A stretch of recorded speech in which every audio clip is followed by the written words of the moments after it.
Good morning. Welcome to the conversation on TOS TV Network. Thank God it's Friday. It's almost time for the weekend. I think the weekend starts today, actually, right? I hope you're prepared for the weekend. Relax, not doing so much. Okay, my name is Adesi. Well, see you. And I'm Musaze Isesele. A very lovely morning to you, and it's good to have you on this Friday edition of the conversation. Okay, as always, we're going to go on a break, and when we come back, we'll be taking you through stories and everything, or a few things happening across the African continent. TOS TV Network mobile app is now available. You can now catch up on our breaking news, stream our programs live. Watch out for the latest update on sport and politics as they unfold. You can also get notifications for our upcoming programs and events. All these on our TOS TV Network mobile app, available on Apple Store and Google Play Store. TOS TV News from Africa by Africans. Being a journalist means in-depth analysis that unravels hidden truths, that question the status quo and fact-checks government. These criminal elements hiding under the cloak of surveillance contractors are the APC elements. Do you have facts to prove that? Being a journalist means waking up every day with a burning desire for peace, equity, and justice for all citizens.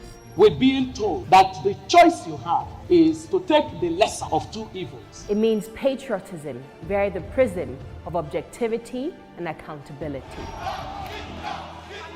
It means giving my platform to the masses to discuss issues that matter to them. Some of them, if they bring budget and the budget they lose, some they sleep. They're going to ask how much you are on. I have it.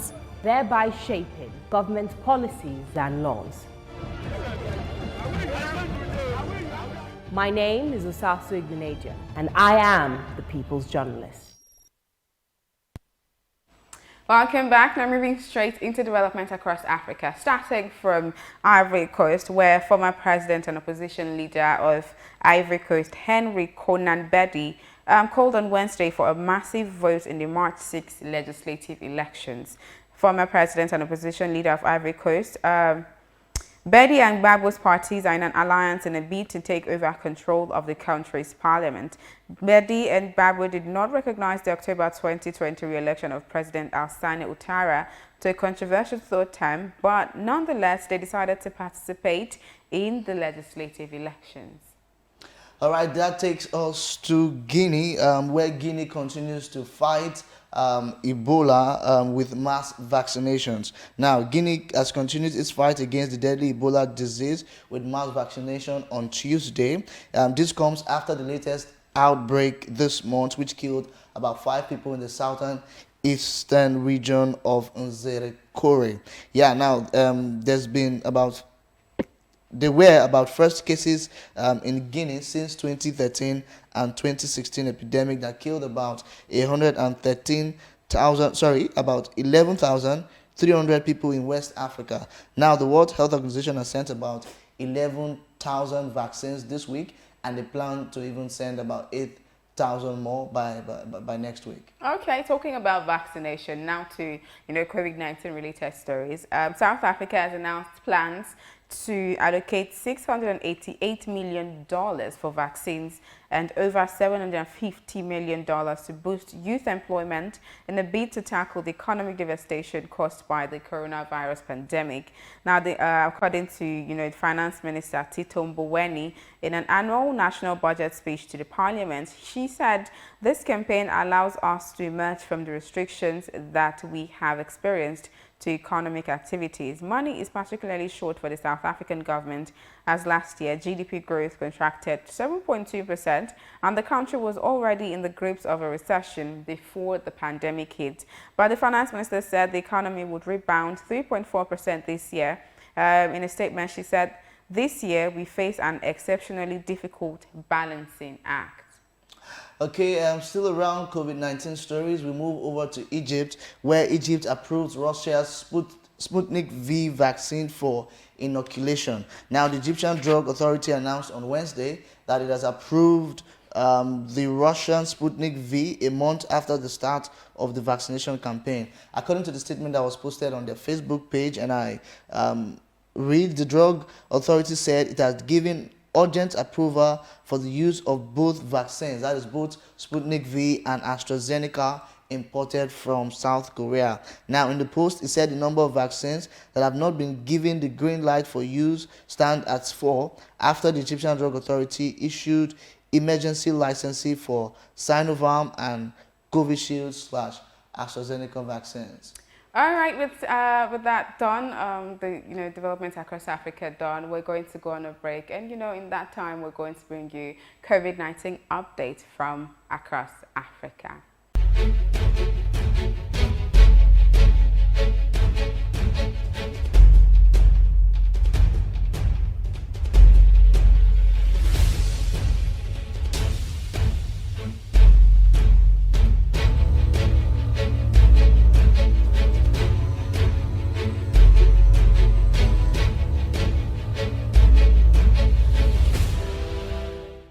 North to South Africa,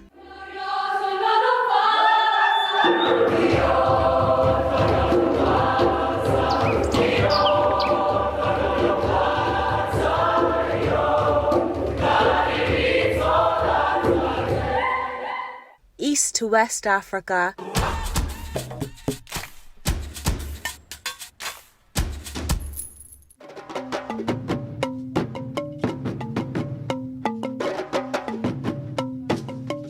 TOS TV Network is your digital-first Pan-African news network, bringing you news from across the continent. Visit our website www.tostvnetwork.com and follow us on social media at TOS TV Network on Instagram, Facebook and Twitter. Watch us on television, channel 138 on TSTV Africa.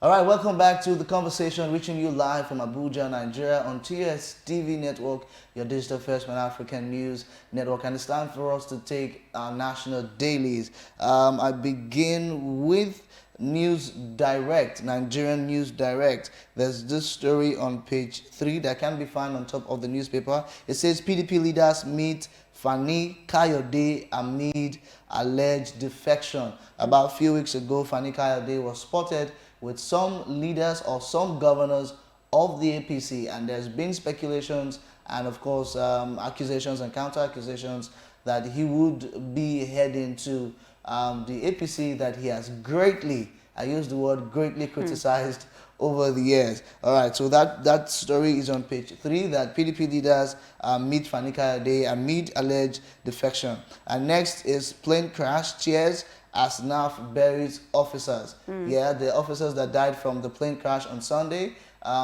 were laid to rest yesterday. It was quite a sad one, particularly for the nation. A couple of dignitaries, including the governor of Kwara State and the chairman of the Nigeria Governors Forum was there to also commiserate with the families. And the next story says, NSAS, police killed my brother, shot me 3 times. A petitioner tells Oshun panel that police killed my brother, shot me 3 times. The gaping headline on Nigerian News Direct says 2021 budget, CBN backs federal government to sell moribund assets. Disburses 499.01 billion naira to 15 interventions in 3 months. Wow.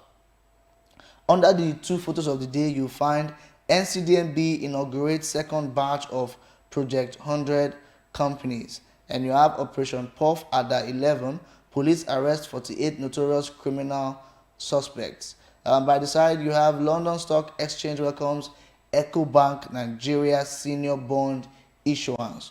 Oni unveils anti-COVID-19 herbal immune-boosting drugs. Wow. And the very last story there says, Dambata, others endorse book on telecoms law and regulations. So all of these stories you can find on the Nigerian News Direct newspaper this morning. Okay, moving over to the blueprint this morning, starting from the very obvious headlines. Bandits speak up from forest, says we want Buhari to lead dialogue. And then under that, say headers not treated as citizens. Lord Abacha slam Obasanjo, Jonathan Yar'Adua for neglect. Don't address bandits as criminals. That's coming from Sheikh Gumi. Criminals are criminals and will be dealt with. That's coming from the president, President Muhammadu Buhari. And then the last rider says, Northern governors to secure schools, plug porous borders. That story is on page 5 and 6 of the blueprint this morning. And then under that, you find a picture of the day. And then under the picture of the day, criminals now ask for ransom in drugs. That's coming from Marwa, that's former Lagos State Governor. That's on page 7 of the blueprints. Now going to the top of the blueprint newspaper, Kagara, that federal government has abandoned us to our fate. That's coming from Sani Bailey. But he says he's assuring students will be rescued with or without support. That's without support or with support from the federal government. That story is on page 6 as well. AK-47 comments, Bala apologizes to Nas, Ortom and others. That's on page 14. And then at the very top, Nigeria loses 200,000 barrels of crude daily to oil thieves. That's on page 23. And then the last headline on the blueprint this morning says, tears, grief as NAF buries 7 plane crash officers. That is on page 7 of the blueprint newspaper. We now move over to the Daily Times newspaper. On top of Daily Times, you have court issues, criminal summons against Shell, others over alleged oil theft. Court issues criminal summons against Shell, others over alleged oil theft.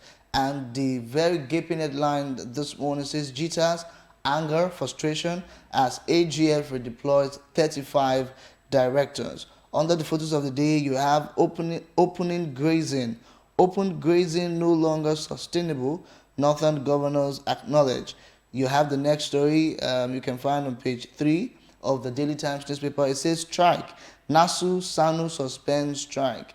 And the last one, Navani says Amnesty International strips Putin critic Navani of prisoner of conscience status. You can find that on the Daily Times newspaper this morning. Moving over to Friday, that's Leadership Friday, actually. Starting from the very top, tears, emotions as NAF buries 7 personnel. And then beside it, stalemate in case against SEC as Owando heads to appeal court. Now, federal government to deploy 5G technology rules out link with COVID-19.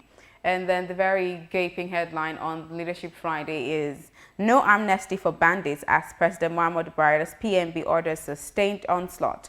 All eyes are on you, Sultan Nef tell northern governors. Governors have waded into Mohammed or Tom's feud. That's coming from El Rufai. Now, besides the picture of the day, COVID-19, varsities battle with enforcement of protocols in hostels and lecture halls. And the rider under that, federal government plans supplementary budget as vaccines arrive next week. That story is on page 7. And then this one is coming from Niger State passengers, or the issue of insecurity. It says, after torturing us, bandits begged for forgiveness. And then under that, suspension of SIM card sales has swept away 2 million jobs. Stakeholders, I think telecom stakeholders. Supreme Court declares Jarigbe winner of Cross River North Senatorial seat. Portable water elusive in Benue as situation improves in Jigawa and Niger. And then the last headline there says, man killed for stealing goat. All right, we wrap up this morning with the National Economy newspaper, and it has some very, very interesting headlines. Very, very prominent of them all is 31 trillion naira debt. We can't afford to stop borrowing, says federal government. 31 trillion naira debt. We can't afford to stop borrowing, says the federal government.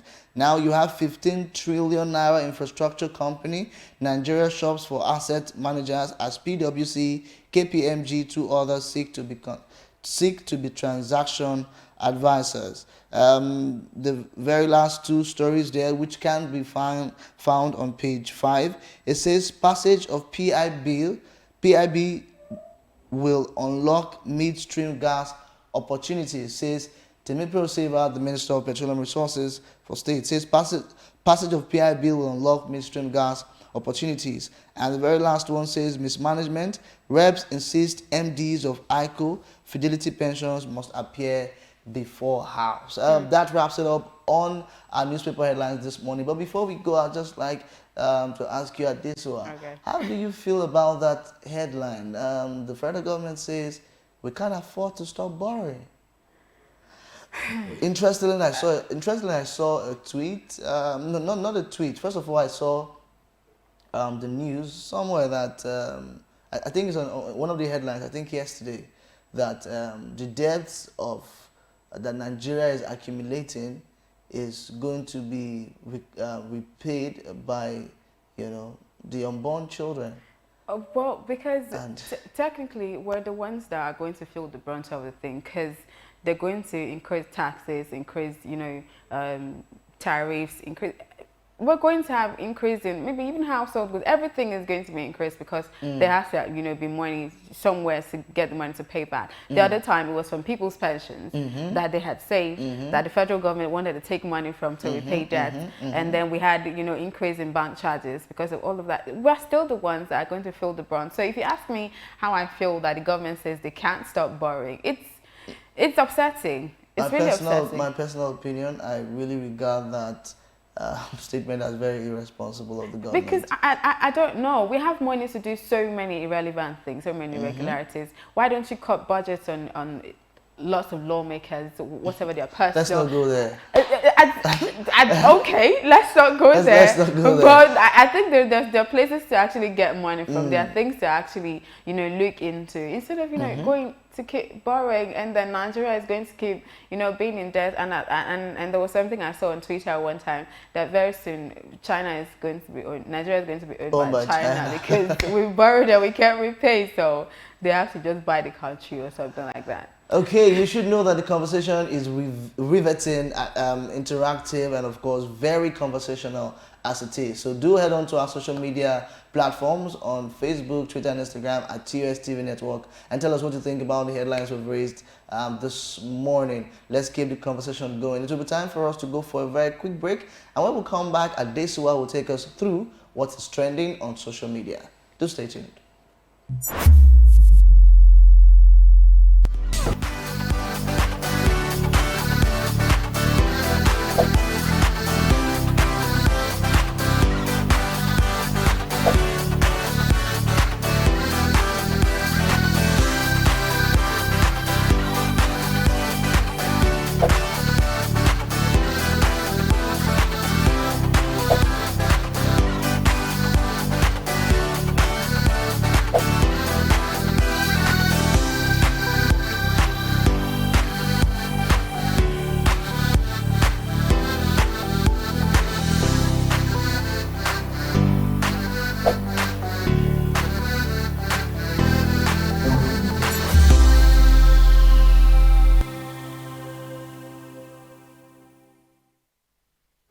Welcome back, and it's my favorite segment of the conversation where it's the time where I get to bring you what's trending on social media. What are people saying? What made it to the top of the trend table? And as you know, sometimes we have very proper, very conversational, controversial issues on the trend table, but there are sometimes we just have very random and ridiculous stuff on the trend table, especially on Twitter. And I think it's something in line with that is what we're going to be looking at this morning. I'm going to start from the very first tweet here. The first one is from Solution tweeted.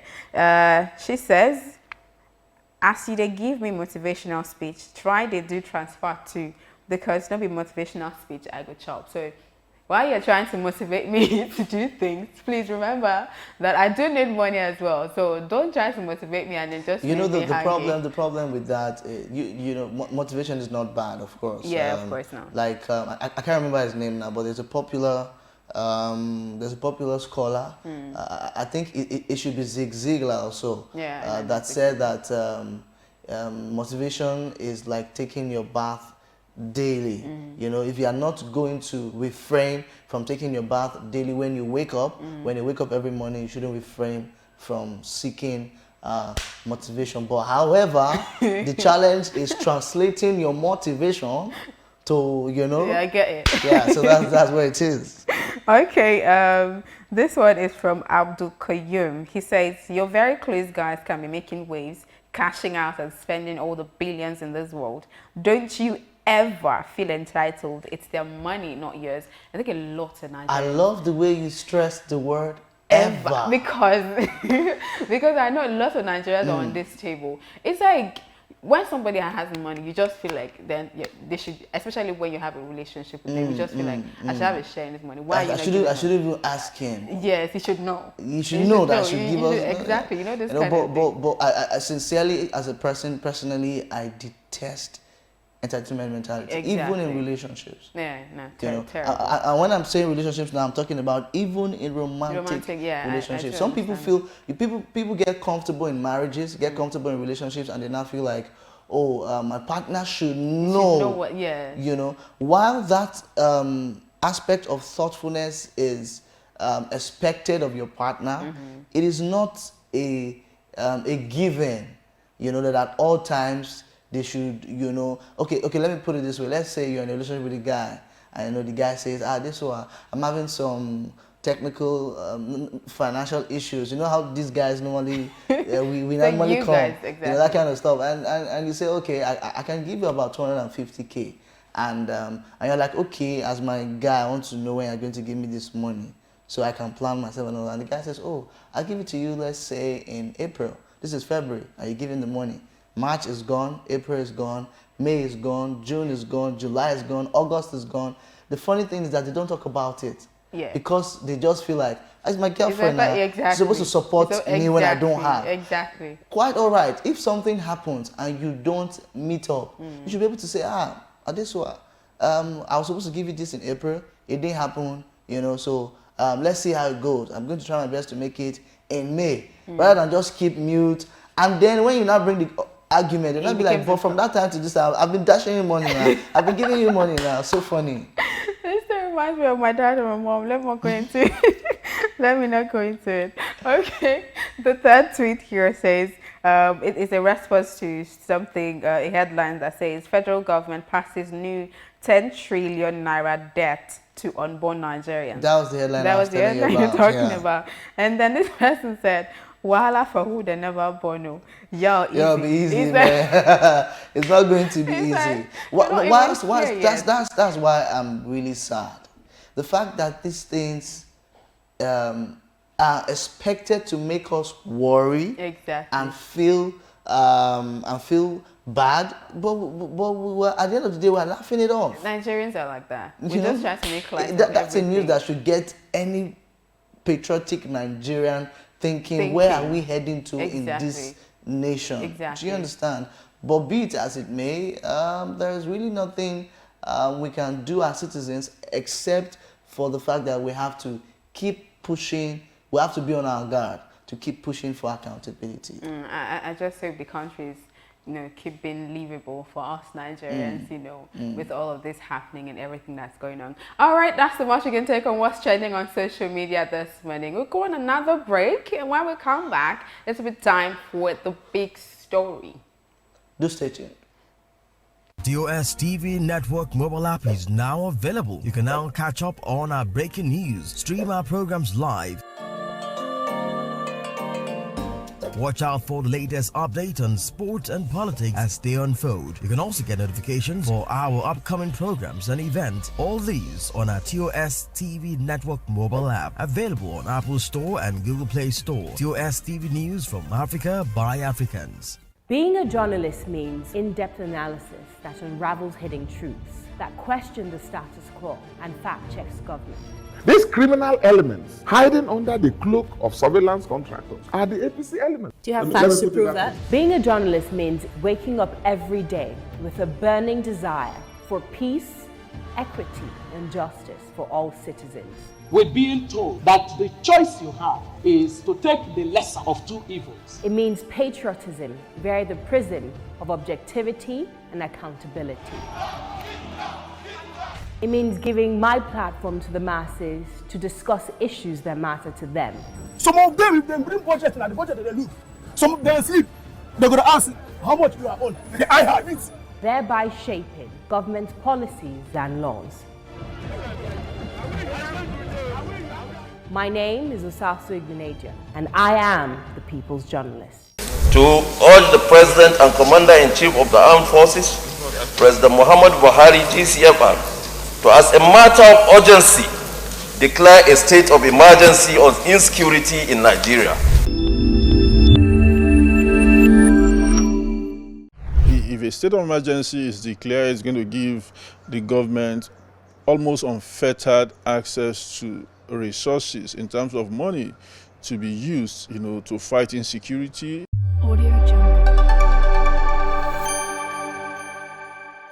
It's also going to lead to sort of regimenting movement. A lot of things will be done to curtail people's freedom.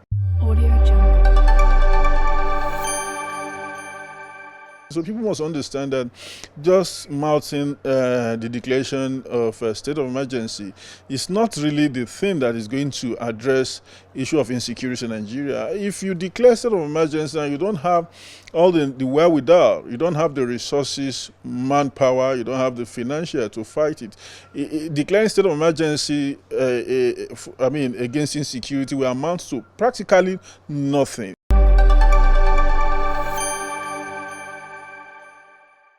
What we currently lack in Nigeria is the right leadership to be able to bring the best of us together to fight insecurity. What matters is for all Nigerians at this junction to demand that if the current leadership cannot address the issue of insecurity, they should step aside and let us look for those leaders who have the willpower, the political will, to be able to bring the best of us together. Governance is a serious business. Fighting insecurity, it comes with a serious mindset of nation. Today, everybody is running to Dubai. People are running to United States of America. It's because they prioritize the issue of security. So in Nigeria, that is what we're lacking, except until we're able to get leaders who believe that we can surmount our challenges. And truly, we can actually overcome our challenges with the right leadership.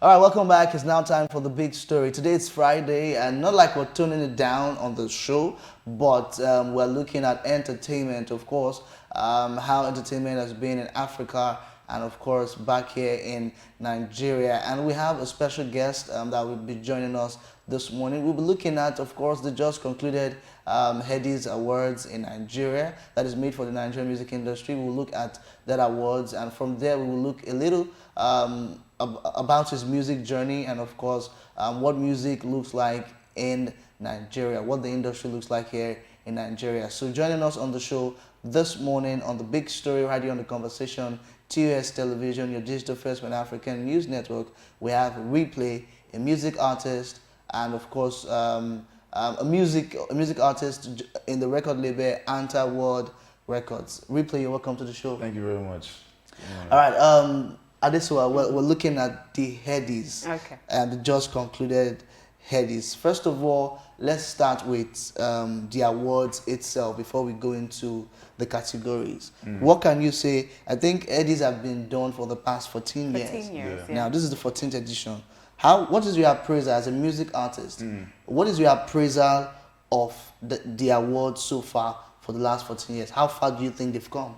Man, big ups to the Headies. They've been doing well over time, and it's only right that artists that have been working over time get their deserved recognition, and that's what they've strived to always buttress on.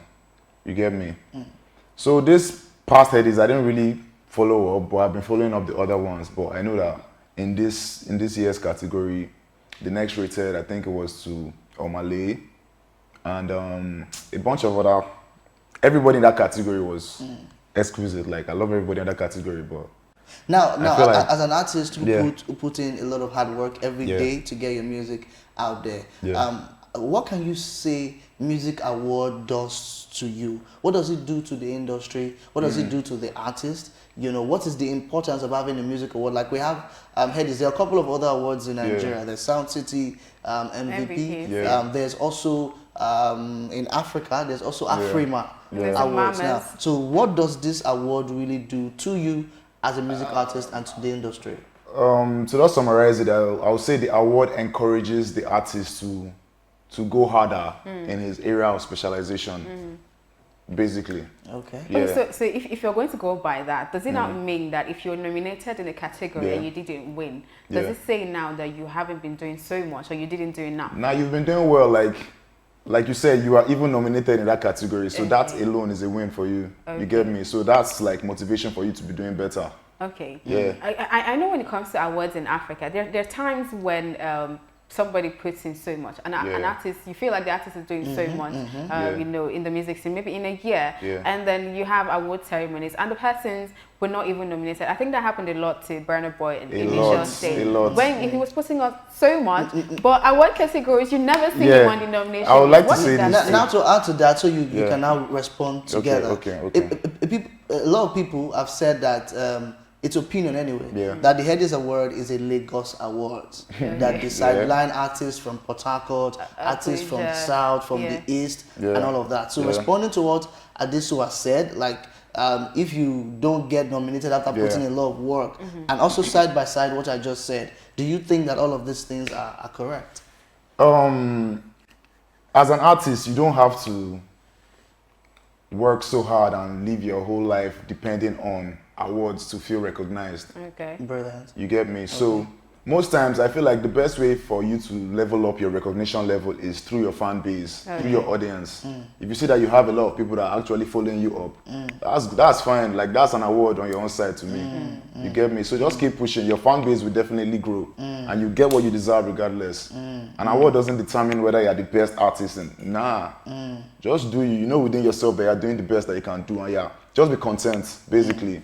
So then, do you think that the award, the Headies Award, is a Yoruba award, is a Lagos award? Because a lot of people have because I also know that Timaya too is not. Timaya is always not recognized. And Timaya just came out to one of the most impressive albums you can think of this year. It's been there for the long run. It's been there for a long time. And then people had said that, you know, I know the organizers of the Headies always say that they're one of the most credible award show organizers in all of Africa. But there have been opinions that say they're not credible. Right? True. And I think that was one of the things that caused the issue with Don Jazzy and Orlando at that time, because they felt like some things are bought and all of that stuff. Did you, in your opinion, do you think we have credibility as a, you know? I would say like the Headies are mainly focused on A-list and Lagos artists, because looking at the Headies, I've never seen a time where they actually focused on people in the Abuja scene, like artists in the Abuja scene. Up until now, I don't know if you know Psycho YP. Yeah, he just got nominated in a category, I think the best rap album or something like that this year. Is it for the Headies? Yeah, for the Headies this year. Oh, okay. He didn't win it, but that's a plus. He's an Abuja-based artist. He's an Abuja-based artist. Okay, yeah, he's doing well. He's doing well. Okay, so, now let's come to Abuja. Looking at this is the nation's capital. You know, Lagos is seen as the commercial capital of the nation. Now, what is your own appraiser of the industry back in Abuja? Do you think you guys need a local awards to keep the industry lively until Headies begin to recognize and look at your way? Yes, and to add to that, do you think that there are people of the opinion that you have to go to Lagos? If not, nothing's going to happen for you here. Exactly. Do you also think that? I do not think that you have to go to Lagos to make things work for you, unless there are certain things that you cannot get in Abuja. Like what? Like we have people that shoot high quality videos.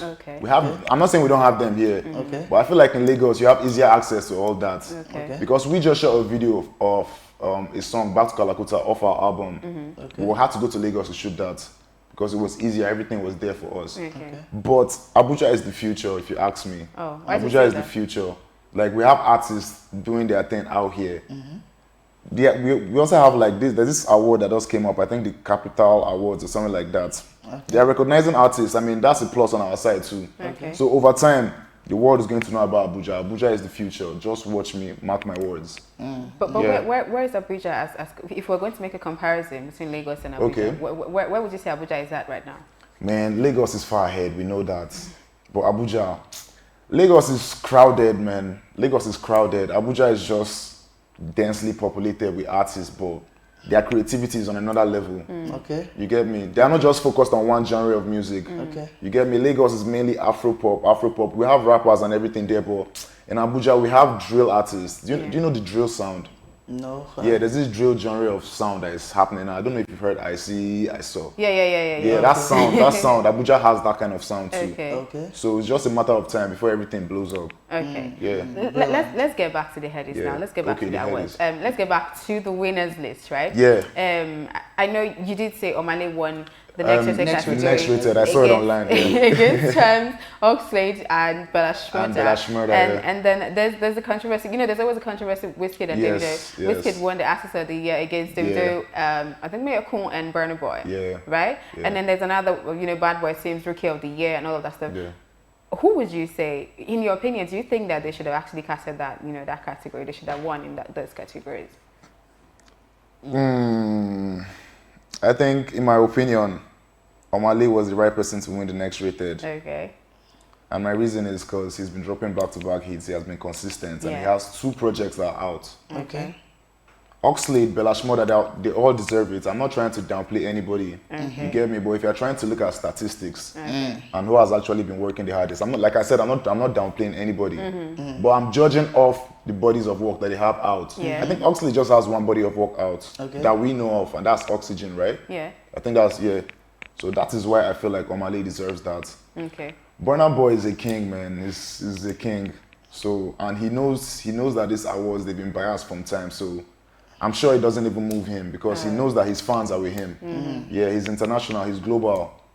You're a huge Burna Boy fan. I'm a big Burna Boy fan. I love Burna Boy. So for what you're saying, the head is actually biased. Like it's just the one state that biased. I wonder. I know if you want to go by statistics, like you said, we have Wizkid dropped an album in the year in review. Yeah. We have Davido drop an album in the year in review. We had what's his name? Burna Boy drop an album in the year in review. Yeah. Now, do you think that it is right for the judgment to be based on popularity of the body of work or quality of the body of work? They are 2 different things.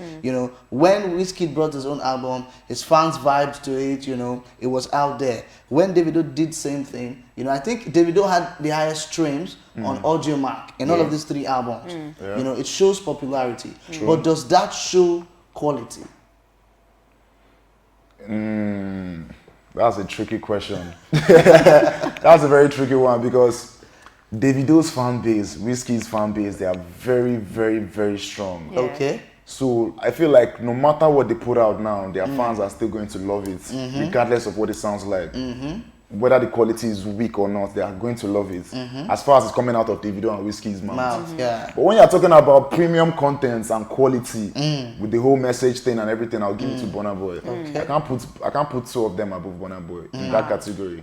Yes. I see. Okay, now let's talk about how the African music is doing, how far we have gone. As I said earlier, spoke about streaming and all of that stuff.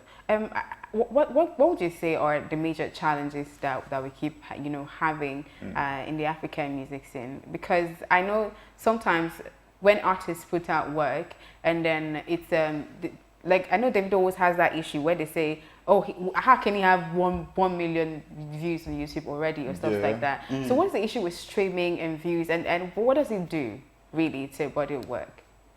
I think it just once you hear that an artist has 1 million streams, that's big. That's a big accomplishment. But these days you hear that artists buy streams and all that. Wow. I don't know how that works because I've never done it before, but it happens. It is real. Wow. You get me? So don't be surprised if one of these big artists that you feel like has 1 million streams and everything, they've actually worked on the number of views that they have. But some people's own happens organically, you get me? So Please, if you don't know anybody who sells stream, I can't. I want to buy streams for my shows. But it happens. It's real. It is real. It's like COVID. It's real. Okay. Yeah. Okay, so let's talk about you now. What have you been up to? I've been up to a lot. The Anti-War Gangsters, my family, we dropped an album and it's been doing pretty well. The video, Back to Kalakuta, like I mentioned earlier on, is on Hip TV now. Okay. So we're trying to get it on Sound City, Trace, MTV Base, all the rest of this. Do you have TV to pay platforms. to do that? I've been wondering. I think at the end of the day, because they always say it's free, but I've been wanting to. At the end of the day, you need money to do that. But luckily for me, I have like a management that's responsible for all that. So but definitely at the end of the day, you have to finance it to an extent. Yeah. So personally, I'm working on my own album that should be out soon. I just dropped a video, Jiggy, official video. Yeah, shot by Joshua. Everything done in Abuja. Okay. Yeah. So the album should be out soon, and we are currently on an anti-war campus tour. Okay. You get me? We're trying to cover all the universities, like as many universities as possible. In Nigeria? In Nigeria, but starting from Abuja. Okay. You get me? So we've already done Veritas. Then we're doing University of Abuja on the 19th of next month. Then we'll go to Nile Days. All the remaining universities in Abuja, we'll just try to cover them first before focusing on other universities out of state. Okay. Yeah. Okay, one very last question before I let you go, Replay. By the way, we've been talking to Replay, a Nigerian music artist based in Abuja. He's been sharing very great insight as to the just concluded Headies Awards, and of course, what the music industry looks like in Nigeria, and of course in Abuja, where he's based. Now, Replay, can you tell us what are those things that inspire you? What's the message behind your music? You know, that makes your fans gravitate towards what you do. I'm inspired by life itself and my environment, everything that happens around me. Because if you listen to my music, if you listen to our music, you see that it's relatable. It's something that everybody can relate to. So that makes it easier for the fans to be able to, like, when we go to shows, they actually sing along. Yeah, it's an incredible feeling. That's cause I feel like that's cause they can relate to what we're actually talking about. So I'll just say my music is based on everything going around me, the whole scenario and everything. The whole scenario doesn't mean you're going to write a song based on this interview, right? I might just do that. That's how real it is. I might just randomly bring it up. Oh, crazy! I have one last question, very random, right? Okay. But it has always been in my head. Okay. It's like, so, is it a thing for artists, African artists, to always wear, you know, dreadlock? It's like it's a trademark. It's like when you just see them, they just have dreads, and I always wonder why. Why? It's not a trademark, but most artists, they just want to look unique. Like you can tell, like off the vibe and the way a person looks. Like, okay, this person is an artist. Yeah, that's it. So I won't have to tell you most times. You just guess right that I'm an artist or I'm a footballer or you get me. But if I'm on lookout now, it might not just come to your head at once, especially with the way I dress. You get me, yeah. So with the hairstyle, I mean, it helps a lot of artists, but I'm not really bothered about that. It's just natural. Okay. All right. Thank you so much for joining the show. Thank you so much, Replay, for coming on the show. It's such a pleasure to have you. And thank you guys for joining the show. Do not forget, as I always say, to follow us across all social media platforms. It's TOS TV Network on Facebook, Twitter, and Instagram. And also check out our website, www.tostvnetwork.com. Also follow us, subscribe to our YouTube page, TOS TV Network on YouTube. I'm Ade Suwasi. And I'm also Azez Cecil. Do have a very fantastic weekend.